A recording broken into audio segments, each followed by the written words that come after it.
بسم اللہ الرحمن الرحیم۔ کروڑوں درود و سلام حضرت محمد صلی اللہ علیہ وسلم پہ اور ان کے آل پہ۔ السلام علیکم محترم ناظرین و سامعین، آج میں اللہ پاک کے نبی حضرت موسیٰ کلیم اللہ کا بیان کرنے کے لیے حاضر ہوا ہوں۔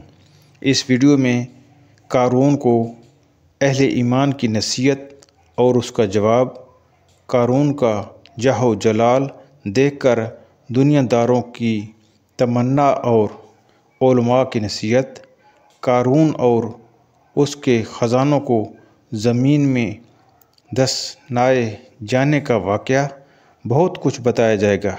اس لیے اس ویڈیو کو آخر تک دیکھیے اور مکمل معلومات حاصل کیجیے۔ قارون حضرت موسیٰ علیہ السلام کے چچا یسہر کا بیٹا تھا۔ خوبصورت اور حسین شکل کا آدمی تھا۔ بنی اسرائیل میں تورات کا سب سے بہتر قاری تھا۔ ناداری کے زمانے میں نہایت عاجزی کرنے والا اور بااخلاق تھا۔ دولت ہاتھ آتے ہی اس کا حال تبدیل ہوا اور یہ بھی سامری کی طرح منافق ہو گیا۔ فرعون نے اسے بنی اسرائیل پر حاکم بنا دیا تھا۔ اس اعتبار سے یہ اسرائیلی ہو کر بھی ظالم فرعون کا ظالم ساتھی تھا۔ فرعون بنی اسرائیل پر ایسے آدمی ہی کو مقرر کرتا جو ہر صورت اس کے ساتھ وفادار ہوتا اور اس کے مفادات کی نگرانی کرتا۔ اللہ پاک نے اسے اتنے خزانے دیے تھے کہ ان کی چابیاں اٹھانا ایک طاقتور جماعت پر بھاری پڑتا، تاکہ اس زمانے میں مال و دولت کی حفاظت کے لیے بڑے بڑے کمرے بنائے جاتے، جن پر بھاری تالے اور پیچیدہ قسم کی چابیاں ہوتیں۔ جب اس نے بنی اسرائیل کے مومن حضرات نے کہا، اتراؤ نہیں، بے شک اللہ اترانے والوں کو پسند نہیں کرتا، اور جو مال تجھے اللہ نے دیا ہے اس کے ذریعے آخرت کا گھر طلب کر اور دنیا سے اپنا حصہ نہ بھول اور آسان کر جیسا اللہ نے تجھ پر احسان کیا، اور زمین میں فساد نہ کر، بے شک اللہ فسادیوں کو پسند نہیں کرتا۔ قارون نے انہیں جواب دیتے ہوئے کہا، یہ تو مجھے ایک علم کی بنا پر ملا ہے جو میرے پاس ہے۔ اس علم سے کیا مراد ہے؟ اس کے بارے میں مفسرین کا ایک قول یہ ہے کہ اس سے تورات کا علم مراد ہے۔ ایک قول یہ ہے کہ اس سے علم کیمیا مراد ہے جو قارون نے حضرت موسیٰ علیہ السلام سے حاصل کیا تھا، اور اس کے ذریعے سے وہ ایک نرم دھات رانگ کو چاندی اور تانبے کو سونا بنا لیتا تھا۔ ایک قول یہ ہے کہ اس سے تجارت، زراعت اور پیشوں کا علم مراد ہے، یعنی کاروباری اور معاشی سوجھ بوجھ۔ قارون کا خیال تھا کہ میرے پاس علم، زر، زور، جتھا، جماعت بہت کافی ہے، اس لیے مجھے کوئی نقصان نہیں پہنچا سکتا، اور یوں خدائی گرفت کو بھی بھلا بیٹھا۔ اس کے اس خیال کی تردید میں فرمایا گیا، اور کیا اسے یہ نہیں معلوم کہ اللہ نے اس سے پہلے وہ قومیں ہلاک فرما دیں جو زیادہ طاقتور اور زیادہ مال جمع کرنے والی تھیں، اور مجرموں سے ان کے گناہوں کی پوچھ گچھ نہیں کی جاتی۔ ایک مرتبہ قارون حضرت موسیٰ علیہ السلام کے خلاف اپنا جتھا بڑھانے اور لوگوں کو مرعوب و متاثر کرنے کے لیے اپنے جادو، جاہ و جلال، شان و شوکت اور زیب و زینت کے ساتھ بڑے طمطراق سے اس طرح نکلا کہ سونے چاندی اور ریشمی لباس کی کثرت تھی، اور اعلیٰ درجے کے لباس زیب تن کیے ہوئے خدام ساتھ تھے۔ جب لوگوں نے اس کی زینت دیکھی تو دنیوی چکا چوندے سے متاثر ہونے والے اور دنیوی زندگی کے طلبگار کہنے لگے، اے کاش ہمیں بھی ایسا مل جانا جیسا قارون کو ملا، بے شک یہ بڑے نصیب والا ہے۔ یہ وہی کیفیت ہے جو آج بھی مالدار اور خوشحال لوگوں کو دیکھ کر دنیا کے طلبگاروں کے دلوں میں پیدا ہوتی ہے، اور وہ آہیں بھرتے، حسرتوں میں جلتے اور آرزوئیں پالتے نظر آتے ہیں کہ ہائے فلاں کتنا خوش نصیب ہے کہ اتنی گاڑیوں بنگلوں کا مالک ہے، اے کاش کہ ہمارا بھی اس جیسا نصیب ہوتا۔ بنی اسرائیل کے جو علماء آخرت کے احوال کا علم رکھتے اور دنیا سے بے رغبت تھے، انہوں نے کہا تمہاری خرابی ہو، اللہ کا ثواب بہتر ہے اس آدمی کے لیے جو ایمان لائے اور اچھے کام کرے، اور یہ انہیں کو دیا جائے گا جو صبر کرنے والے ہیں۔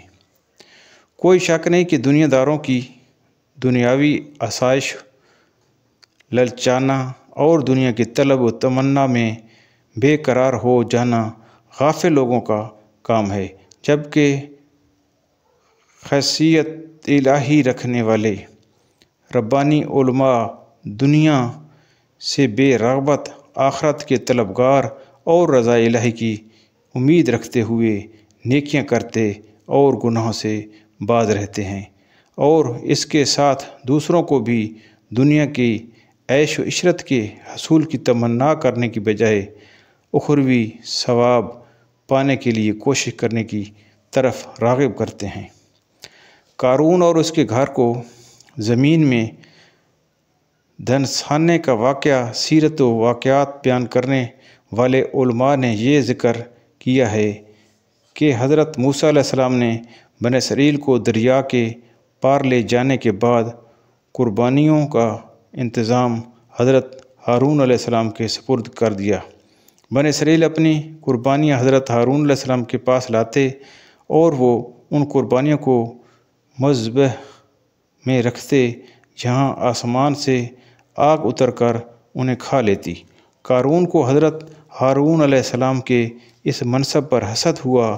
اس نے حضرت موسیٰ علیہ السلام سے کہا رسالت تو آپ کی ہوئی اور قربانی کی سرداری حضرت ہارون علیہ السلام کی، میں کچھ بھی نہ رہا، حالانکہ میں تورات کا بہترین قاری ہوں، میں اس پر صبر نہیں کر سکتا۔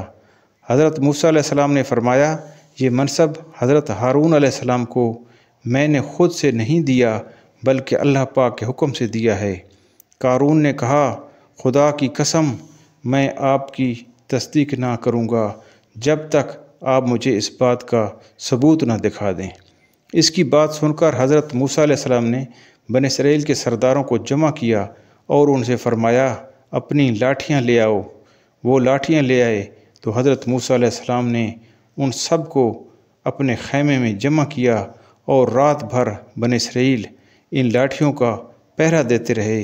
صبح کو حضرت ہارون علیہ السلام کا عصا سر سبز و شاداب ہو گیا اور اس میں پتے نکل آئے۔ حضرت موسیٰ علیہ السلام نے فرمایا اے قارون تو نے یہ دیکھا؟ قارون نے کہا یہ آپ کے جادو سے کچھ عجیب نہیں۔ حضرت موسیٰ علیہ السلام اس کے ساتھ اچھی طرح پیش آتے رہے، لیکن وہ آپ کو ہر وقت ایذا دیتا رہا۔ اس کی سرکشی و تکبر اور حضرت موسیٰ علیہ السلام کے ساتھ عداوت دم بدم ترقی پر تھی۔ ایک مرتبہ قارون نے ایک مکان بنایا جس کا دروازہ سونے کا تھا اور اس کی دیواروں پر سونے کے تختے نصب کیے۔ بنی اسرائیل صبح شام اس کے پاس آتے، کھانے کھاتے، باتیں بتاتے اور اسے ہنسایا کرتے تھے۔ جب زکوٰۃ کا حکم نازل ہوا تو قارون حضرت موسیٰ علیہ السلام کے پاس آیا اور اس نے آپ علیہ السلام سے طے کیا کہ درہم و دینار اور مویشی وغیرہ میں سے 1000 حصہ زکوٰۃ دے گا۔ لیکن جب گھر جا کر اس نے حساب کیا تو اس کے مال میں سے اتنا بھی بہت کثیر ہوتا تھا۔ یہ دیکھ کر اس کے نفس نے اتنی بھی ہمت نہ کی اور اس نے بنی اسرائیل کی ایک جماعت جمع کر کے کہا تم نے حضرت موسیٰ علیہ السلام کی ہر بات میں اطاعت کی، اب وہ تمہارے مال لینا چاہتے ہیں تو تم اس بارے میں کیا کہتے ہو؟ انہوں نے کہا آپ ہمارے بڑے ہیں، جو آپ چاہیں حکم دیجیے۔ قارون نے کہا فلانی بد چلن عورت کے پاس جاؤ اور اس سے ایک معاوضہ مقرر کرو کہ وہ حضرت موسیٰ علیہ السلام پر تہمت لگائے۔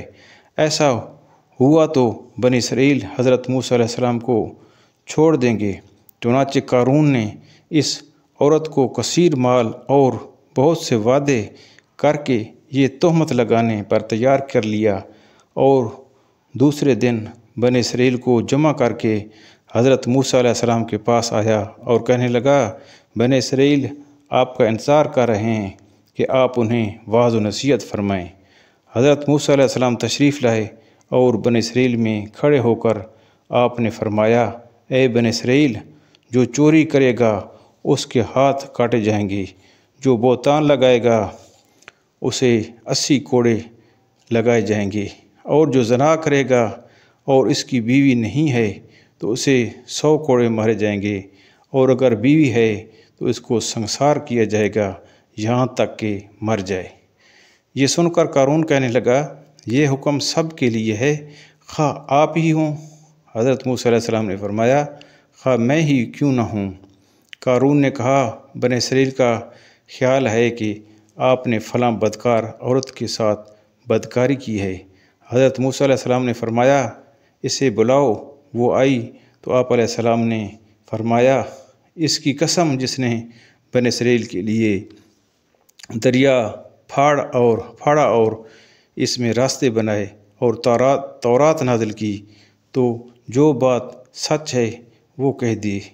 وہ عورت ڈر گئی اور اللہ پاک کے رسول پر بہتان لگا کر انہیں ایذا دینے کی جرأت اسے نہ ہوئی، اور اس نے اپنے دل میں کہا کہ اس سے توبہ کرنا بہتر ہے، اور حضرت موسیٰ علیہ السلام سے عرض کی جو کچھ قارون کہنا چاہتا ہے اللہ پاک کی قسم یہ جھوٹ ہے، اور اس نے آپ پر تہمت لگانے کے بدلے میں میرے لیے کثیر مال مقرر کیا ہے۔ حضرت موسیٰ علیہ السلام اپنے رب ذوالجلال کے حضور روتے ہوئے سجدہ میں چلے گئے اور یہ عرض کرنے لگے یا رب ذوالجلال، اگر میں تیرا رسول ہوں تو میری وجہ سے قارون پر غضب فرما۔ اللہ پاک نے آپ کو وحی فرمائی کہ میں نے زمین کو آپ کی فرما برداری کرنے کا حکم دیا ہے، آپ اسے جو چاہیں حکم دیں۔ حضرت موسیٰ علیہ السلام نے بنی اسرائیل سے فرمایا اے بنی اسرائیل، اللہ پاک نے مجھے قارون کی طرف بھی اسی طرح رسول بنا کر بھیجا ہے جیسا فرعون کی طرف بھیجا تھا، لہذا جو قارون کا ساتھی ہو وہ اس کے ساتھ اس کی جگہ ٹھہرا رہے، اور جو میرا ساتھی ہو وہ اس سے جدا ہو جائے۔ یہ سن کر سب لوگ قارون سے جدا ہو گئے اور 2 شخصوں کے علاوہ کوئی قارون کے ساتھ نہ رہا۔ پھر حضرت موسیٰ علیہ السلام نے زمین کو حکم دیا کہ انہیں پکڑ لے، تو وہ لوگ گھٹنوں تک دھنس گئے۔ پھر آپ نے یہی فرمایا تو وہ کمر تک دھنس گئے۔ آپ یہی فرماتے رہے حتیٰ کہ وہ لوگ گردنوں تک دھنس گئے۔ اب وہ بہت منتیں کرتے تھے اور قارون آپ کو اللہ پاک کی قسمیں اور رشتہ داری کے واسطے دیتا تھا، مگر آپ علیہ السلام نے اس طرف توجہ نہ فرمائی یہاں تک کہ وہ لوگ بالکل دھنس گئے اور زمین برابر ہو گئی۔ حضرت قتادہ رضی اللہ تعالی عنہ فرماتے ہیں وہ لوگ قیامت تک دھنستے ہی چلے جائیں گے۔ بنی اسرائیل نے قارون اور اس کے ساتھیوں کا حشر دیکھ کر کہا حضرت موسیٰ علیہ السلام نے قارون کے مکان، اس کے خزانے اور اموال حاصل کرنے کے لیے اس کی مخالفت کی دعا کی۔ یہ سن کر آپ علیہ السلام نے اللہ پاک سے دعا کی تو اس کا مکان اور اس کے خزانے اور اموال سب زمین میں دھس گئے۔ قرآن پاک میں ہے تو ہم نے اسے اور اس کے گھر کو زمین میں دھنسا دیا، تو اس کے پاس کوئی جماعت نہ تھی جو اللہ پاک کے مقابلے میں اس کی مدد کرتی، اور نہ وہ خود اپنی مدد کر سکا۔ جو لوگ قارون کے مال و دولت دے کر اس کے خواہش مند تھے، وہ جب انہوں نے قارون کا عبرتناک انجام دیکھا تو وہ اپنی اس آرزو پر نادم ہو کر کہتے کہ عجیب بات ہے کہ اللہ اپنے بندوں میں سے جسے چاہتا ہے رزق وسیع کرتا ہے اور تنگ فرما دیتا ہے۔ اگر اللہ ہم پر احسان نہ فرماتا تو ہمیں بھی دنسا دیتا۔ بڑی عجیب بات ہے کہ کافر کامیاب نہیں ہوتے۔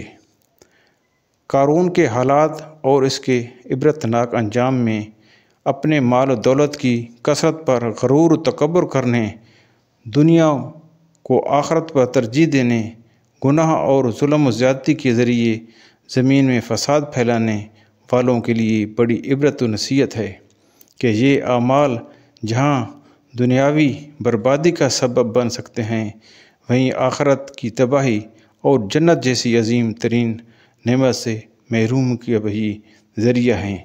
اللہ پاک ارشاد فرماتا ہے، یہ آخرت کا گھر ہم ان لوگوں کے لیے بناتے ہیں جو زمین میں تکبر اور فساد نہیں چاہتے، اور اچھا انجام پرہیزگاروں ہی کے لیے ہے۔ جو نیکی لائے گا اس کے لیے اس سے بہتر بدلہ ہے، اور جو برائی لائے گا تو برا کام کرنے والوں کو اتنا ہی بدلہ دیا جائے گا جتنا وہ کرتے تھے۔ اگلی ویڈیو میں انشاءاللہ مزید معلومات فراہم کی جائیں گی۔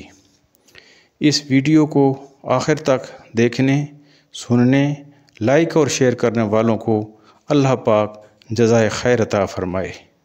اگر اس چینل کو ابھی تک سبسکرائب نہیں کیا تو ابھی سبسکرائب کر لیں تاکہ آپ کا بھی حصہ ثواب جاریہ میں شامل ہو سکے اور ایسی اسلامی ویڈیوز آپ تک پہنچتی رہیں۔ یا اللہ پاک میری، میرے والدین اور ساری امت کی بے حساب بخشش فرما۔ آمین ثم آمین۔